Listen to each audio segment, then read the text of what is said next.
I know God breathe on this. The new brand for upcoming creators, the Facebook for creators. A community of creatives. That's what collective is to me, is kind of giving creatives a voice. Welcome home, welcome in, and welcome to Every Human, hosted by myself, Kelsey Davis, founder and CEO of Collective, where we say every human is a creator, and our main goal is helping creators create the life they want. And so in the Every Human podcast, we're telling stories of thriving creators, tastemakers, culture shifters, who are doing that in their day-to-day life. And today, we're talking to my special friend, my homie, my brother, Will Toms. Will Toms is the co-founder and the chief creative officer of Rec Philly, where he spends time being a visionary and a creative strategist, and basically creating spaces and safe spaces and community for creators, where their main mission is making sure that creators understand that they can be independent, but they do not have to be alone. On this episode, we're going to talk all about going 0 to 100 when it comes to forming a business or creating any type of creative endeavor. So let's get into it. It's episode 1 of Every Human. Yo. Welcome home. Yo, thank you. It's good to have you in Tulsa. It's good to be here. Yeah. It's been what feels like a bit of a long time coming, but now that I'm here, I get it. I understand what's happening here, yo, and I'm so excited to be here. Yeah, and it's been happening for over 100 years. That part. You know what I'm saying? That I think, part. the soil is starting to rebuild, starting to come up, and people are starting to create. We're starting to understand who we are. That part. We've been, and it's a fun journey, and to be somewhere that's dense. Yes, around work, but I think the connectivity around the intersection about the importance of like who we are and the efficacy that we can get doing the work in a city like this. I love it, and I think what's so interesting is like I think sometimes when you hear that saying, "We are our ancestors' wildest dreams," I think sometimes it's easy for us to be thinking back like hundreds of years, right, into the folks who obviously worked extremely hard for us to get here, but it's like just a couple generations ago, and understand that we get to borrow from that legacy and stand on the shoulders of those giants, especially in a city where folks are super understanding of the importance of that. Because I feel like I've had an opportunity to travel to a bunch of cities lately, but nothing's felt as potent as what's happening right here in Tulsa. For sure. So who is Will? Who is Will Toms? What? Who am I, yo? Man, I mean, I'm a son, I'm a grandson, I'm a creator, made in the creator's image, you feel me? And I think underneath that, like, I'm just someone who deeply believes in the power of the intersection of creativity and economics. You know what I'm saying? I grew up as a creative first, figuring out just who I was through like poetry, and then kind of fell in love with visual storytelling, running around directing music videos and short films. But I think I had that wake up call really early that a lot of us creatives have, where it's like, dang, if I love who I am and how I feel when I'm close to creativity, I eventually have to figure out the money part. Right. And when was that? That was in high school for you? College? Yeah. So I started doing all the creative stuff seriously in high school. Right. I'm building a production company with my co-founder even in high school, folks staying after school to try out and all that. So Rec started in high school? So I won't say Rec started in high school, but the idea of me and my co-founder Dave building a creative business, we've been doing that since high school. Awesome. We were those nerds writing business plans literally in 10th and 11th grade, you know what I'm saying? But once we got out of college, that's when it was like, all right, it's serious now. We got to figure out this business side. And I think we were the two, and me specifically, I always fell in love with the business side because we were playing like this pseudo management role for all the homies who were rappers, singers, etc. And I think that really solidified what I felt like was my positioning as someone who could be a bridge builder, someone who is willing to sit and do the research and understand where we come from and where we're going and what models could actually help us unlock the value that we have, and then most importantly be able to like capture that value for ourselves. You know what I'm saying?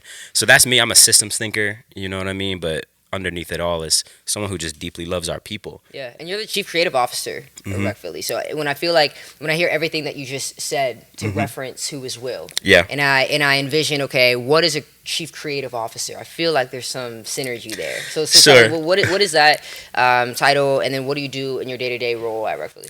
Yeah, so the title, it's one of those things, especially when you're building a company. It's like, I don't want to just have some dry title. Let me put a little flavor on this thing, you know what I'm saying? But I think a chief creative officer role, It really encapsulates a bunch of different things. You could think of me as chief product officer, right? My role really, first and foremost, is are we building the thing that is in accordance to our vision, our mission, and ultimately what our people that we're serving need, right? Which is creators, creative entrepreneurs. So that's really my main role, making sure that we're building the thing according to the vision. The second role is, are the partnerships we're creating also in alignment with who we are and what our values are? And then really just leaning into the experience of all of the things, right? So really at this point, my job has kind of shifted. My day-to-day now is, as we're scaling, and expanding, and I'm sure we'll talk about the expansion a little bit, my role has changed drastically. Yeah. Right? And that's part of scaling. Yeah. And I had to learn that, like, in the beginning, it was fun because I got to do everything. But now it's not do everything. Leadership looks way different. So now I got to be outside. I got to be, waving the flag and rounding up these investors and, all that kind of cool stuff. So the day-to-day has shifted. But I think what brings me the most joy is still even doing things like this, talking to creators and being able to, keep sharpening the skill set. Yeah, no, for sure. And man, I go way back with Rec Philly. I literally, so being a freelancer, being a creator, similar to you, like when I was in high school, when I was in college, like it's like, yeah, we're here to learn, but we're here to learn to then do a labor thing, to then do a money thing. So how do we somehow integrate those things into my learning and education experience now? And I think a lot of people, younger people especially, like we're thinking about that, right? And so I know with me, like by the time I hit a sophomore in college, I was traveling across the world, producing content, working with brands. And one of those places I was in Philly, shooting a music video. Hey. Mir Fontaine, we shot a video. That's my whole camp. John, that's Syracuse. Yeah, shout out John Wigfall one time. Yeah, so I remember Mir, being a Southside. creator. Yeah, you already know. Uh-huh.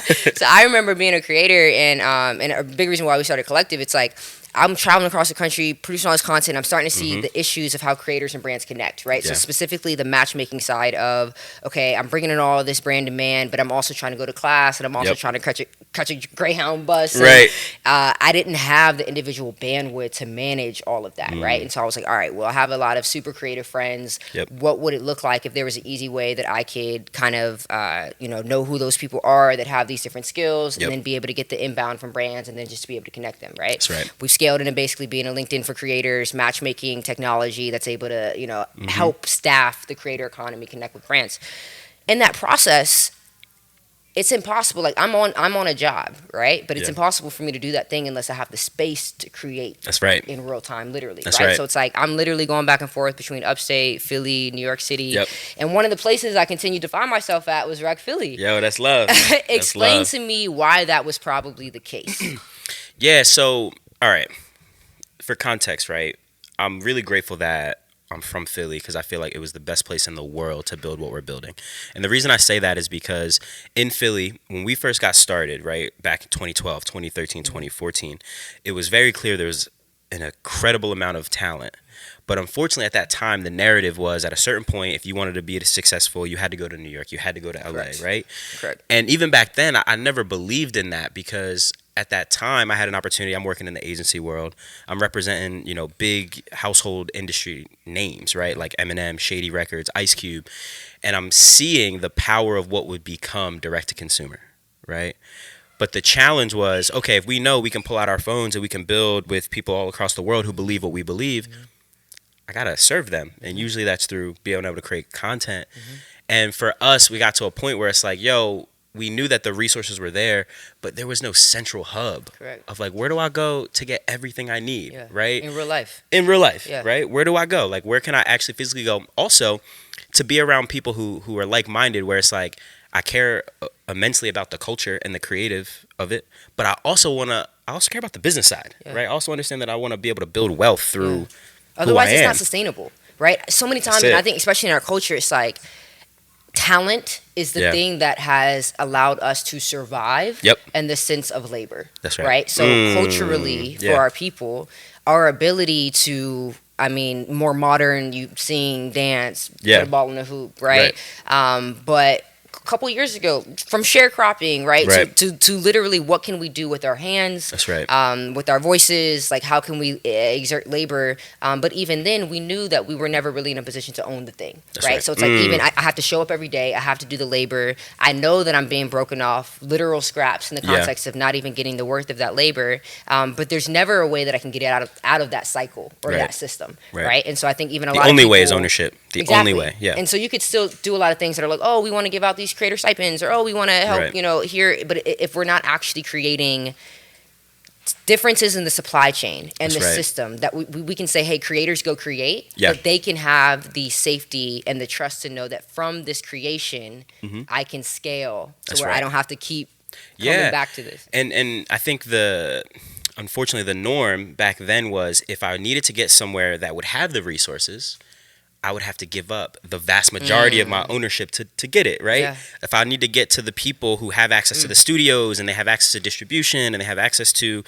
radio and all this, I got to give them 80% of what I own, And my literally, IP. my name, my likeness, my masters, my All of it. publishing. All of it, For right? the hope that at least the volume of the sales and of the listens For the will make hope. it worth it. Right? For the so hope, so but for yeah. us it was like, what can we build that could really help people understand that there could be another way? Yeah. Right? So for us it was, all right, as a videographer myself, I found a warehouse, right? Put a backdrop up, that's where I'm shooting, built a recording studio for the homie, and then we had a couch, right? Like that was our co-working space. Yeah. And then over time I realized all the homies who came through never wanted to leave, and it was clear because we all needed access to the same things. Yeah. We all needed the same creative tools to a certain extent. We all needed access to this information of just like, how do we actually program ourselves to be the best entrepreneurs we can?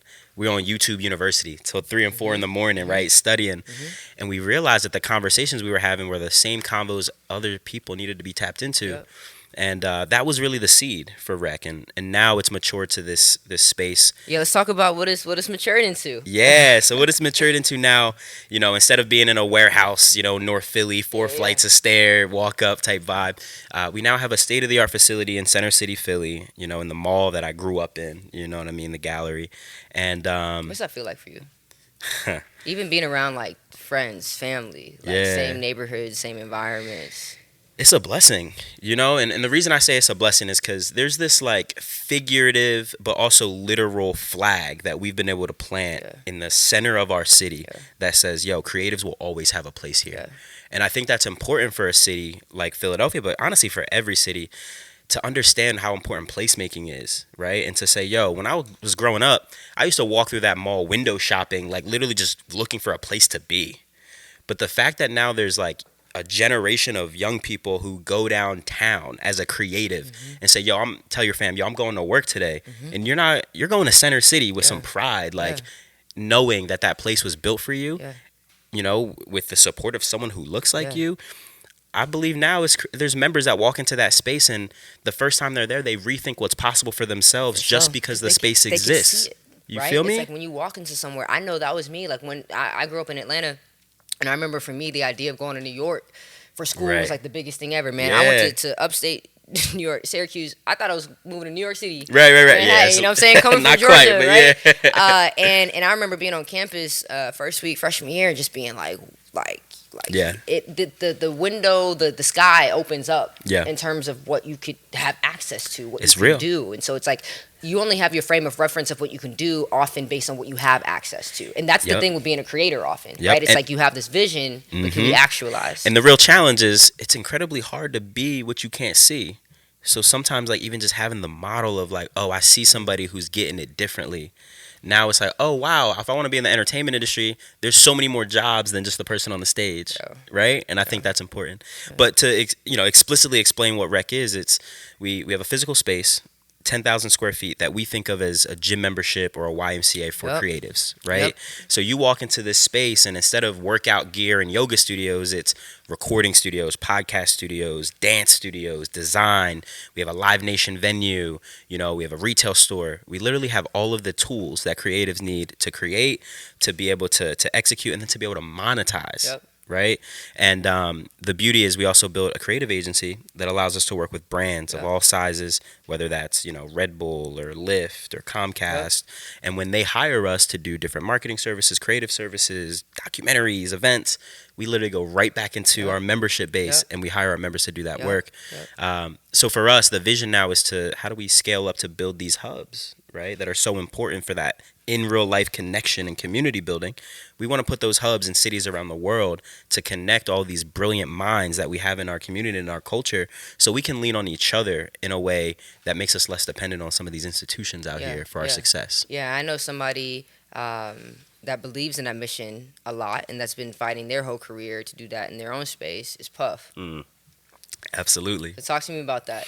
Yeah, so, fortunately, as we started to mature as a business, we realized really early we weren't just solving a Philly problem, right? The vision from the rip was, we know there's creators in cities around the country and around the world who need this similar resource set and this amenity set if we're going to be competitive in this whole revolution that's happening in the creator economy, right? And too often we've been left out of, revolutions like this of economic growth.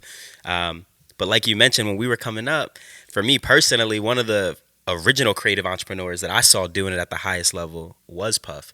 And we forget this sometimes, but this man has ran through walls, industry after industry. Even I can go back to Sean John, right? One of the first, black-owned clothing brands that was in Times Square, right? We never saw that before. And I could name, probably 5 or 6 times that he's done things like that.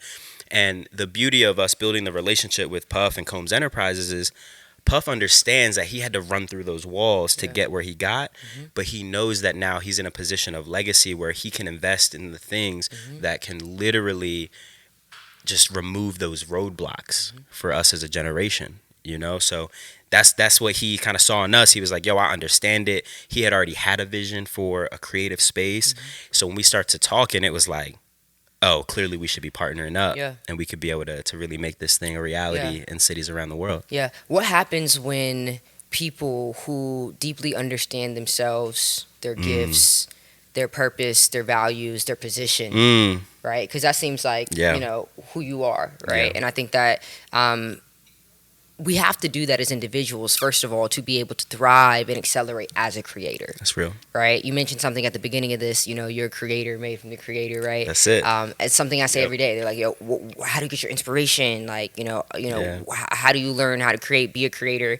And for me, it's like, I think the closer that I understand myself, my gifts, my pain points, what the plan that I believe God has over my life, I think that I'm able to get in alignment with myself. That's right. Right? Wellness for me is a huge part of that, to make sure that I can sustain and balance the me that I know has to exist so that I can continue to create, right?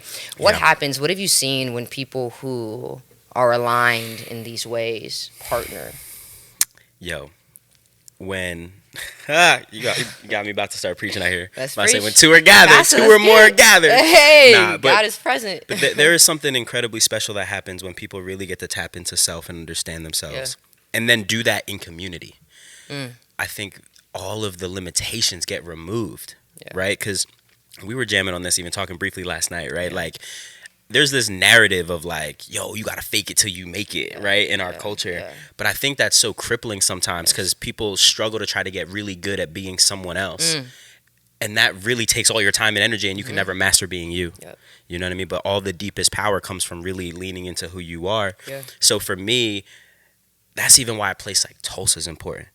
Why? Because when you really understand who we are as a people and the history, right, it rewrites that narrative in our brains of where our history started and what it looked like. And then we have a different ceiling in terms of the possibility. I tell people all the time, it's like when you come to Tulsa, you're just a testimony to that.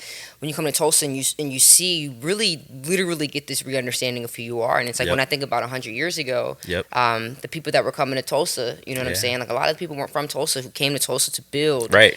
And a lot of people had a similar vision, mission, values about what we wanted for ourselves as individuals, but also for our community, for our country. That part. Right? No, I love that. So for you, when do you feel the least like Will Toms? Like we talked about, like, okay, alignment, right? Like when you do you into feel it. most out of the pocket? Ooh, okay, we gonna talk that talk, Yeah, yo.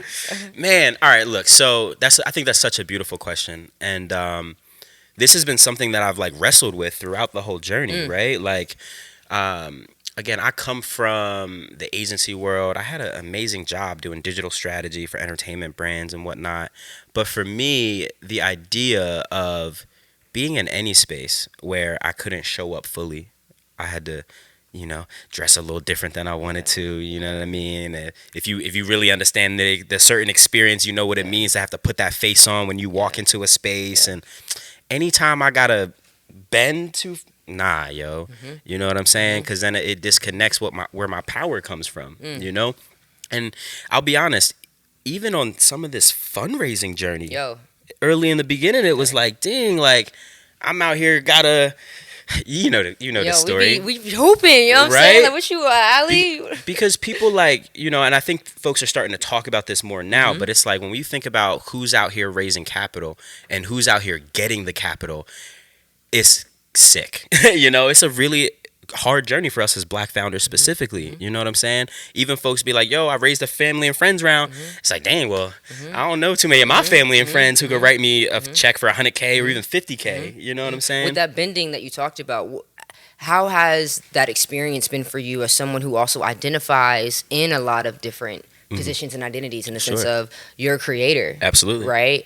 You're a son, right? You're a tech founder, right? What does that look like as you navigate those spaces where you know if you're in the VC space, you're in the tech world, it's like, do you feel the need to present yourself as tech forward Will? Yo, straight up, it's interesting, right? Because for Rex model, it's a little bit of a lot of different things, right? I think as a systems thinker, one of the best gifts I have is to see unrelated things and understand the interconnectivity between them, right? That's one of my gifts as a visionary.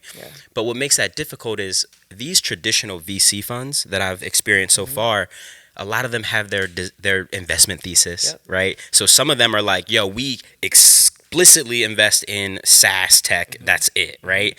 A lot of them B2B SaaS tech, right? That's not who we are, right? So when you get in the room and you want to get the money, you're like, all right, well, let me play up the technology piece, which is disrespectful to the power of what I already know we're building. But it's like, yo, we need to get the money, right? Because I need the funds. The revolution got to be funded, right? So there was a lot of pressure for us to try to go there, because it's like the SaaS tech people are like, oh, there's some real estate here. We don't get it. We're out. And then the real estate folks are like, wait, this is kind of a culture and entertainment play. We're out, right?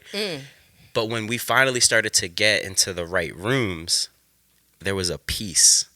Because I started to realize, all right, as I'm pitching and as I'm talking to folks, I don't even have to explain to you the power of culture. I don't have to explain to you the economic value of my people who have been creating it in the entertainment space for centuries. So the whole conversation shifted, right? And I think that what I think we get twisted sometimes is like, yes, we are at a place where, fortunately, there are way more Black millionaires than there's ever been. But there's a difference between being a Black millionaire and being able to write $1 million check.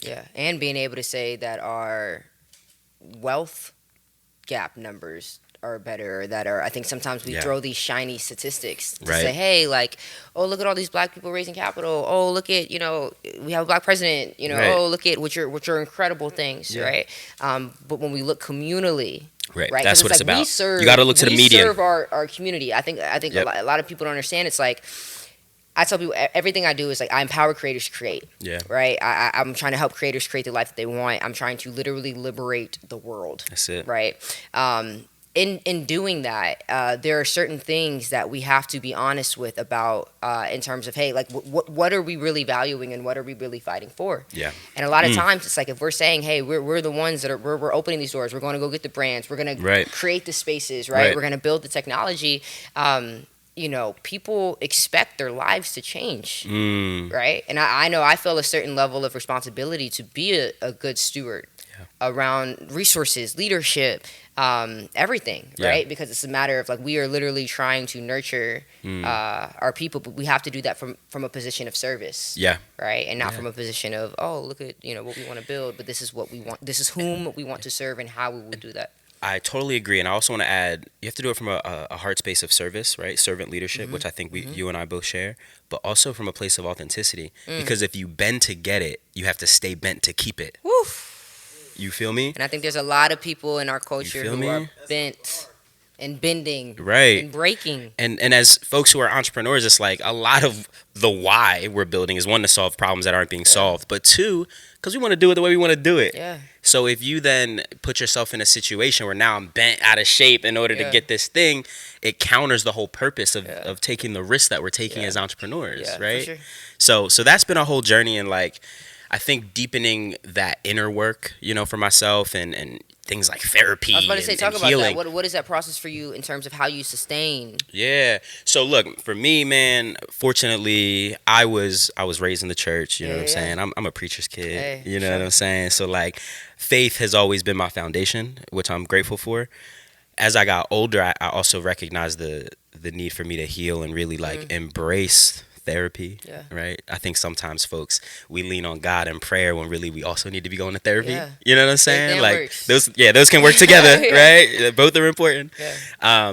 And then meditation has been like a weapon for me. You know, meditation is the thing that helps me when I got 6 meetings today and a couple things that I got to develop and this and that.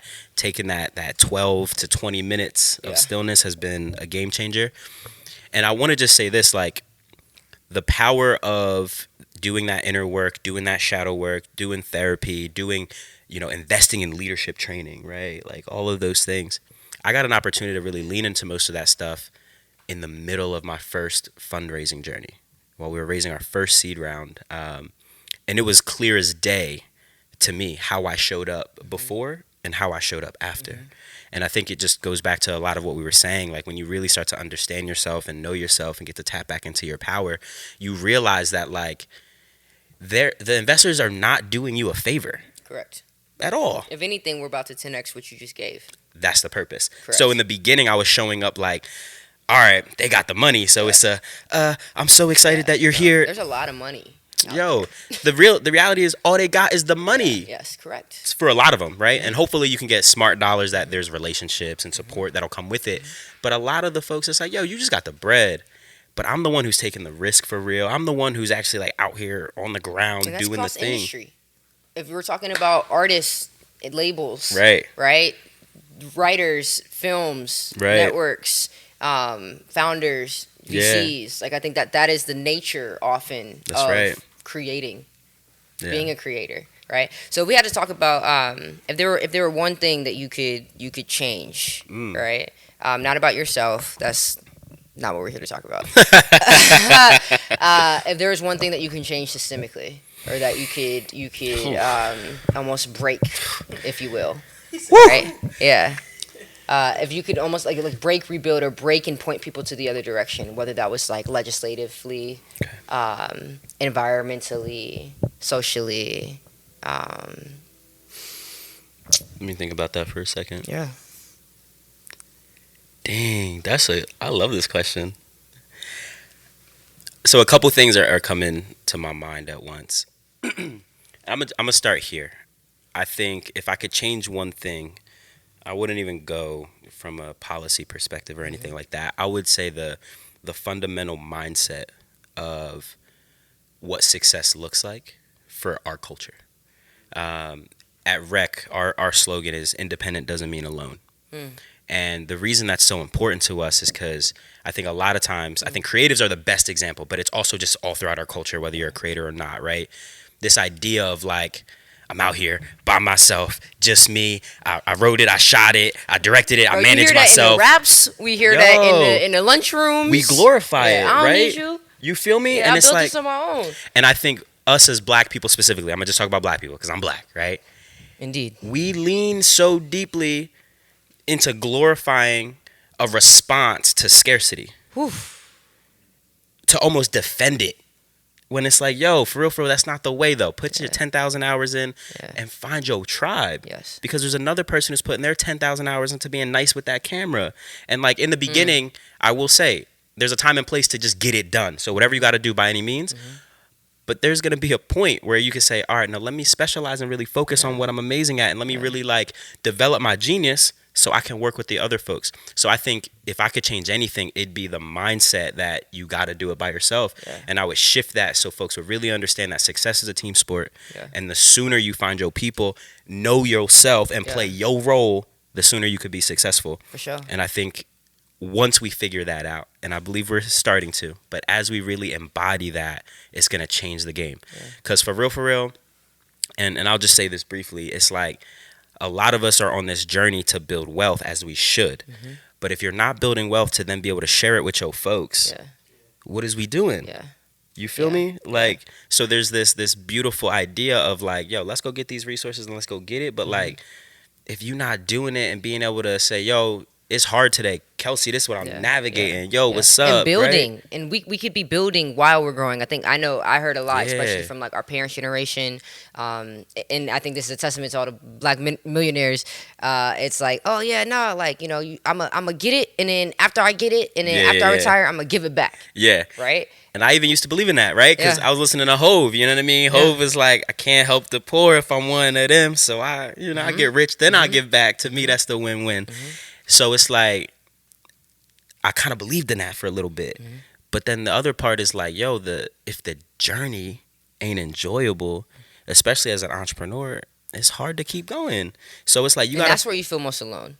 I know, at least for me, it's like it's more so those times where it's like, you know, I think we could our ego could convince us that to believe, oh no, I got to be on this solo journey because, you know, like I'm the one that's got to go get the bag. Yeah. Right? I'm the one that has to go do that. I'm the one that has to, you know, and then I got to go do this. And in reality, it's like, yo, like there are things that there is value that we could be driving horizontally. That's right. There are things that we need. Yeah. Beyond, it's like, yeah, we gonna go get the bag, but there are things along that journey we need to still be connected to all sides, and have people that are playing all sides of the role. It's not a, hey, I'm over there. It's like we have to be connected. All of us across industry, etc.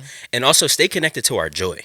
Right? Because for real, like a lot of what we're doing is revolutionary work. But to me, the secret ingredient of the revolution is joy. Yeah. You know what I'm saying? Like and I even had to remind myself of this. Like sometimes it's like we get so caught up in the fight of what we're doing that like we let it take us over, and all of a sudden everything is serious, everything is angry. But like honestly, us as black people, our secret weapon has been able to find joy throughout this thing. So it's like, to me, like that is actually the secret. I love that. And before we get out of here, I want to talk about you know, because you know, Will's a philosopher. All right, Will to some degree, we outside. He a pastor's kid, but he be preaching his own doctrines. Hey. You know what I'm saying? So let's talk about it. You know, you talked a little bit about your process, you know, building rec, building into a tech company, being able to expand, going out to Miami now.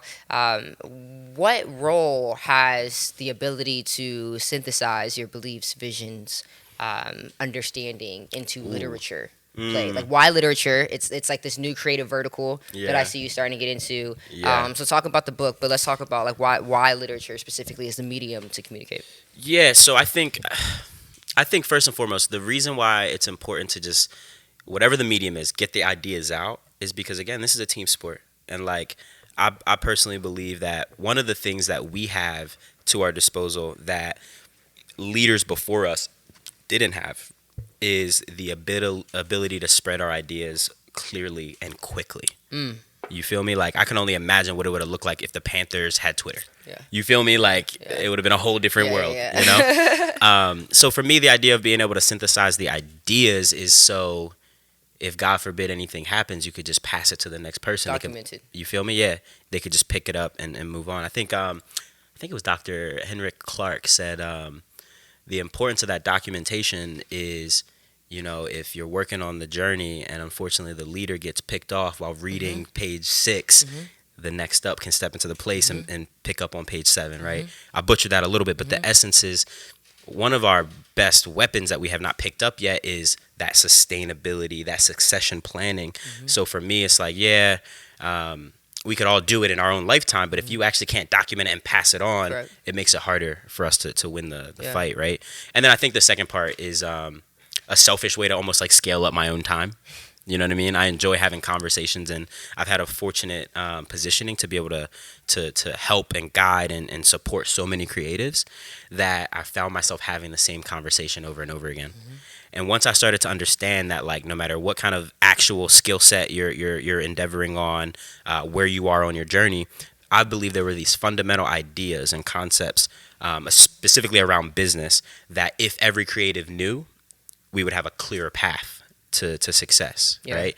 So essentially over time, I started to have homies hit me up, and they'd be like, Will, I got to pick your brain about building my marketing plan. Read chapter 4. Right, exactly, right? So I would be like, yo, actually, is it cool if we just document this conversation? So then that way I could give it to someone else after. And then I ended up finding about 10 chapters and put that into my book that I call Uncommon Sense, Your Strategy Guide to Creative Freedom. And it's literally a blueprint and a strategy guide to what does it look like to build a profitable business around your passion. Because I don't believe that us as creatives are lazy. I think the only thing that slows down our progress is not having the clarity of what is the exact next step to take. So essentially, we package that up. It starts off with who are you, right? First and foremost, to make sure like we're going to go on this journey from a real place. And then once we get clear on what we're trying to accomplish, how we want to show up for our people, who we want to serve and who those people are and all of that, then we start to get into the digital strategy and how we do that and the revenue streams and how to build partnerships, how to build teams, how to protect our intellectual property. But it's all there in a very accessible, easy to read format that's got places for notes and diagrams. Like, it's for us, you know? So for anyone who's like, I'm either just starting or I've been doing my creative thing, but I'm ready to scale it up.